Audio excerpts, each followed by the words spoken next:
Welcome students. मैं अवनीश पांडे ऊर्जा संरक्षण की क्लास में आप लोगों का स्वागत करता हूं।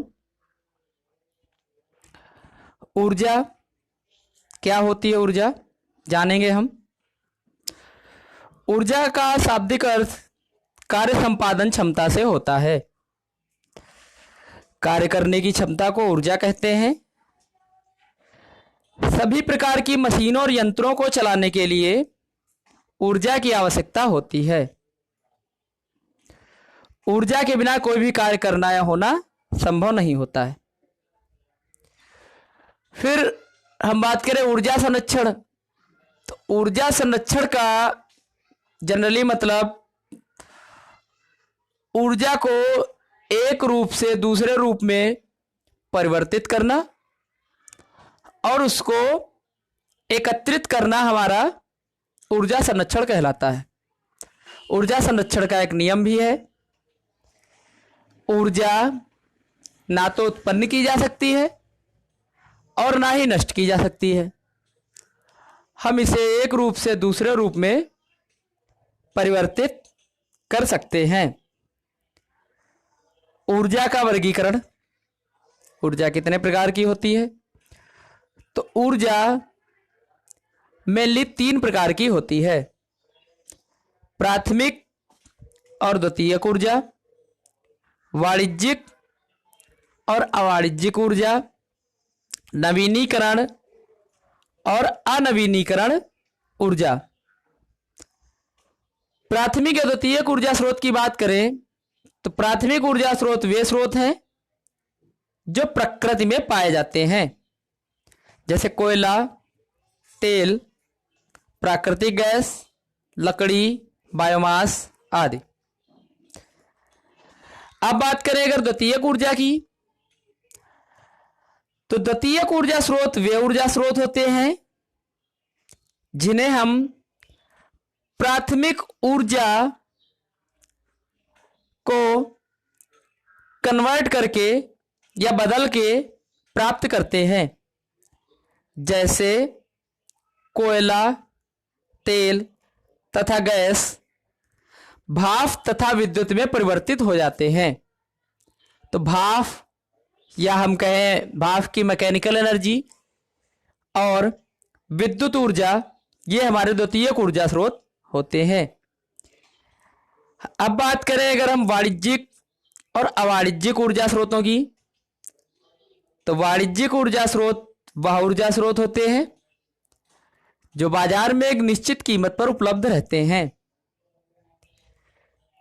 जैसे बिजली, कोयला तथा पेट्रोलियम इत्यादि। अवाणिज्यिक ऊर्जा स्रोत मूल्य के लिए बाजार में उपलब्ध नहीं होते हैं। इन्हें हम घरों, गांवों आदि में या जंगलों में प्राकृतिक रूप में प्राप्त करते हैं, जैसे जलाने वाली लकड़ी, पशुओं का गोबर तथा कृषि अपशिष्ट आदि। अगला है नवीनीकरण और गैर नवीनीकरण ऊर्जा स्रोत। अगर बात करेंगे नवीनीकरण ऊर्जा स्रोत या नवीनीकरणीय ऊर्जा, तो यह वह ऊर्जा है जो कि अक्षय ऊर्जा स्रोत होती है।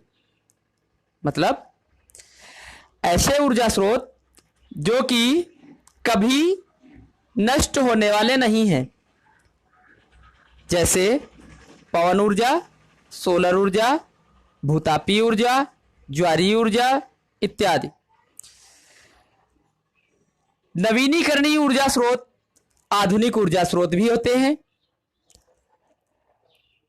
और इनका जीवन काल बहुत ही ज्यादा होता है। ना तो वायु ना ही सूर्य कभी भी नष्ट होने वाले मटेरियल्स हैं।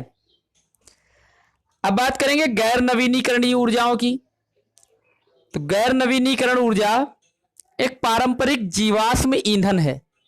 मतलब ऐसे ऊर्जा स्रोत जिन्हें हम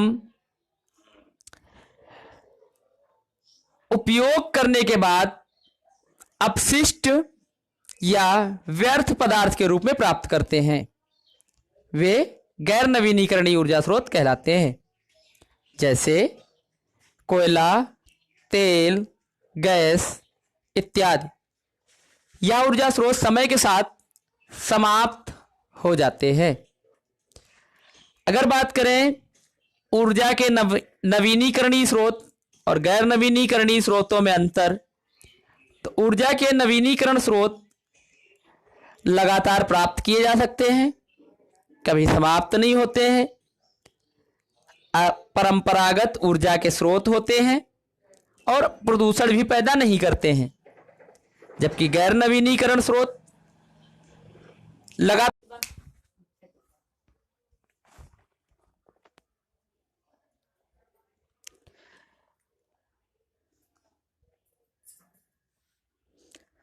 लगातार प्राप्त नहीं किए जा सकते, कुछ समय के बाद समाप्त हो जाते हैं एवं इन्हें पुनः विकसित भी नहीं किया जा सकता।